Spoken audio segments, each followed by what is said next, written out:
Terima kasih, saya dari Kabupaten Banjarnegara, nama saya Junita, saya sekretaris Pemerintahan. Yang ingin saya pertama mengenai sektor pertanian. Saya terus terang sampai sekarang masih agak rancu kalau ada yang mengatakan mengenai kemandirian pangan. Itu kemandirian pangan atau kemandirian beras. Karena sebetulnya kita itu tidak pernah kurang pangan, tapi sering kita kelangkaan beras karena semua orang makan nasi.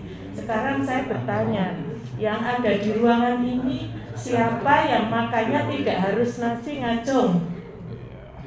Tidak ada separuh. Artinya bahwa kita harus berpikir 20 tahun ke depan yang namanya kemandirian pangan itu, apakah itu dikonsepkan, kalau tadi mendengar penjelasannya dari Pak Kabid, kayaknya berhubungan dengan lahan itu adalah lahan pertanian padi, sehingga kita memang masih berkonsep kemandirian beras, bukan kemandirian pangan.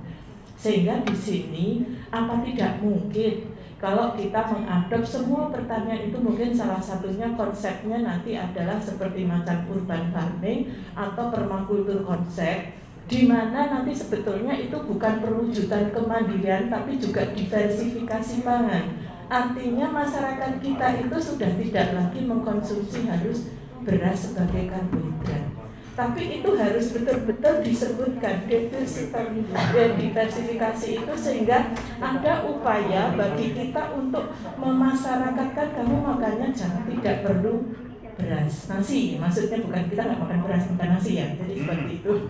Makan beras mules Bu. Betul ya. Burung pipit cuma makan beras. Ya, maksud saya itu, jadi apakah bisa dimasukkan ke situ. Kemudian yang kedua mengenai pembangunan sumber daya alam dan lingkungan hidup, itu apakah mungkin dimasukkan mengenai kemandirian bencana? Karena di kita itu kebencanaan itu luar biasa, dan saya rasa juga di kabupaten kota yang lain juga banyak. Misalnya kalau di Banjar itu hampir tiap tahun yang namanya tanah longsor itu ratusan titik. Ratusan titik, kemudian belum ada gas beracun, kemudian bahkan sekarang yang terakhir itu adalah kita ancaman ambrolnya waduk merica karena sedimentasi. Jadi gitu.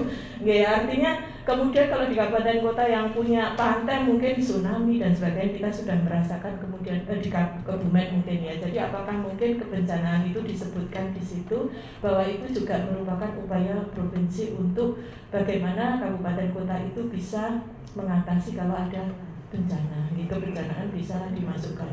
Kemudian saya kira kalau untuk yang lain-lain, mungkin kalau yang berbudaya tadi mungkin juga masih perlu tapi saya kira sudah cukup lagi berbeda. Wisata yang lain saya kira sama. Mungkin dari Banjarnegara itu mungkin menulis ya. Bismillahirrahmanirrahim. Assalamualaikum warahmatullahi wabarakatuh. Ini tugas dari Bu Sekban, saya selaku Kepala Bidang Penelitian Pengembangan dan Perencanaan Program melanjutkan, mungkin lebih mendalamkan, khususnya kalau yang lain oke, sepakat pendidikan, kesehatan, pariwisata itu menjadi satu hal yang dasar. Terkait tadi dengan kami kemarin sudah melakukan FGD juga terkait dengan RPJPD kami yang memang kalau kita rasakan isu kekurangan saat ini misalkan air minum saat ini mungkin melimpah, tapi 20 tahun yang datang kalau masalah degradasi lingkungan tidak menjadi isu yang luar biasa yang diangkat oleh provinsi, saya kira kita akan menderita bersama.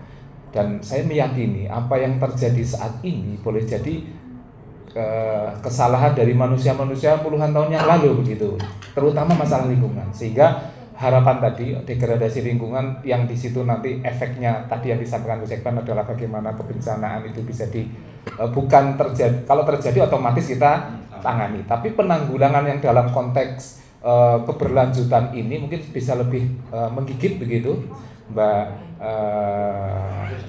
Krisdayanti, sehingga konsen kita ya, otomatis nanti apalagi kalau nanti konsep konservasi itu bisa dikaitkan dengan bagaimana ketahanan pangan dalam konteks yang lebih luas, saya kira ini menjadi unggulan. Bisa jadi Jawa Tengah saat ini 20 tahun yang akan datang kalau ini dikuatkan akan menikmati kebahagiaan yang bisa sebaliknya dengan kondisi yang mungkin saat ini ada. Saya kira itu mungkin fokus terkait dengan bagaimana mengatasi masalah degradasi lingkungan yang di situ bisa penanggulangan kebencanaan sekaligus penguatan sektor pertanian dalam arti luas yang tadi tidak hanya dalam komoditas beras, ya, padi lah begitu. Saya kira itu dari kami. Terima kasih dan saya kira Kabupaten lain juga mungkin hal yang sama. Sementara itu, beliau Assalamualaikum warahmatullahi wabarakatuh. Oke, Assalamualaikum warahmatullahi wabarakatuh. Mas Jadi tolong ditambahkan di notulen bahwa berbicara pangan itu tidak hanya masalah beras saja, tapi juga pertanian secara umum, ya urban farming, ya nanti hidro apa sih namanya? Urban farming. Permakultur konsep. Iya persis. Terus kemudian tadi ngomong masalah lingkungan hidup, apakah bisa bencana? Kalau dimasukkan juga masalah bencana menjadi concern sendiri, masalah lingkungan hidup yang berkelanjutan dan masalah konservasi gitu ya. Apakah harusnya sudah ada bagian-bagian mana saja yang harus dipertahankan dan bagian mana saja yang akan dimanfaatkan seperti itu. Mungkin dari saya ngomong dulu ke Bapeda Provinsi Jawa Tengah, ada tanggapan? Sudah nggak ada orangnya. Sepakat berarti ya. Baik, nanti akan saya tagih yang lain.